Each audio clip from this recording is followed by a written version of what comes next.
Alright, the package was bouncing in the system out there, finally arrived in the mail. Let's get into it.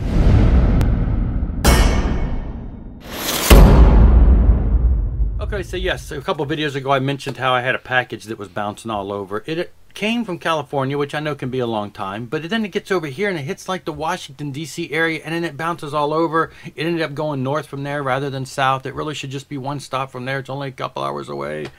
And then it sat and it bounced over to Maryland and went to another place in Maryland. Then it came all a different route, and then it came into a whole different area of Virginia. Then it sat there, and then it came over to blah, blah, blah, blah. Anyway, it came.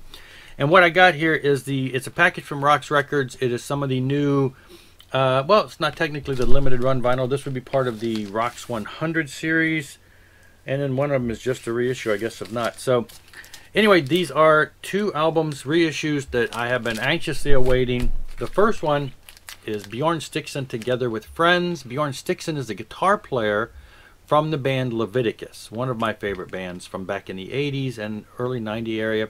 Actually, the first Leviticus album was one of the first albums I got in the Christian metal movement, you know, aside from Stryper. Back when I first started buying just Christian metal, I had Stryper, and then I went out and bought the first Leviticus, the first Messiah Prophet, and the first Saint album, because those, and then a couple Barnabas albums, because those were the metal bands that were out at that time in 1985.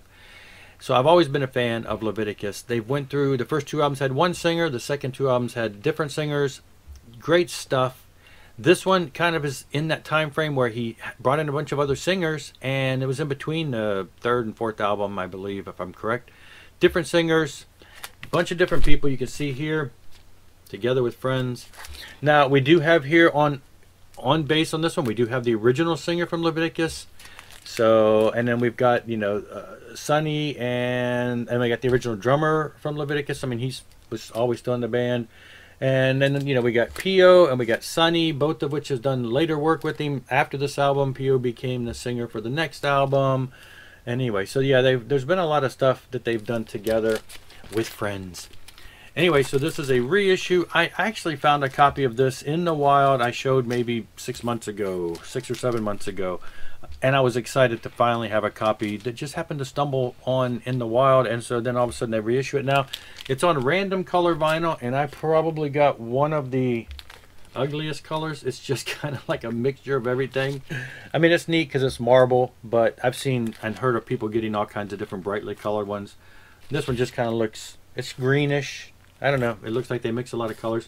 I ain't complaining. Color is color. But sounds great. Great to see this see new life. It's just a great album of melodic hard rock, you know, with the metallic feel. And it's just got all kinds of musical styles. And it's really a lovely album. So the other one I got is one that I had back in 1985. And it... Now, if you find a copy, because there's so few of them that were made by the band and self-release, if you find a copy now online, you're looking at $500 plus. Malachi Under the Blade. Now, if you scroll back a couple videos on my channel, I did an interview with the bass player because we were talking about the reissue of this album. He even tells a story in here about, which we talked about in the actual interview, about how a handful of years ago he was cleaning a storage unit out and found boxes, a couple boxes of the vinyl and a couple boxes of CDs, and he thought nobody's ever going to want the vinyl. He kept the, I'm sorry, not CDs, a couple boxes of cassettes. So he kept the cassettes and he tossed the vinyl records right in the garbage. You know, I guess what he was saying was probably at least 200 of them that he threw away. And you figure if you're selling them for $300, $400, $500 a piece, yeah, that's just bad. It's just, it's sad. But anyway, Roxx has released it. It is on the Roxx 100, so it's 100 copies. And so, yeah, if you want it, you better act fast. It is, it's got technically 6 songs.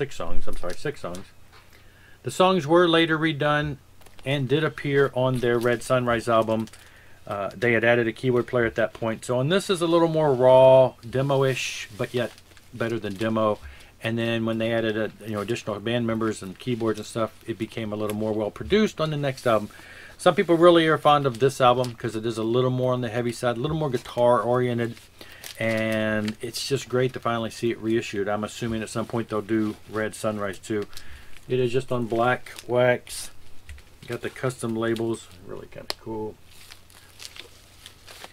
I threw this on immediately, and yeah, I mean, like I said, I had this album back in the day, and then when I got rid of my records, I got rid of it like a dummy. Wish I didn't. But you know, you go through that phase where you're like, well, you know, it's a CD world. And in the early 90s, I'm like, okay, and I sold them all to a place that bought records. Probably didn't get much for them. But anyway, now it's like starting over. Having this is great. It has been reproduced very well. It looks so much like the original. Great stuff, great stuff. Great album. Glad to have this, 100 of them. If you want one of these, you better go out there and grab it fast. Also, each one of the albums, they come with, you know, these die-cut stickers. Bjorn Stixon, Malachi. You know, just little extras, fun stuff. Those are great. Those are from Roxx Records. Check out Roxx Records. They are always putting out great reissues like this. They're part, you know, a lot of them, they work a lot of times with the limited run vinyl. They work on their Roxx 100 vinyl. And, you know, it's just everything they put out is stellar on vinyl. It's just great stuff. That's it for now, though. Thanks again for watching. Rock on and rock hard.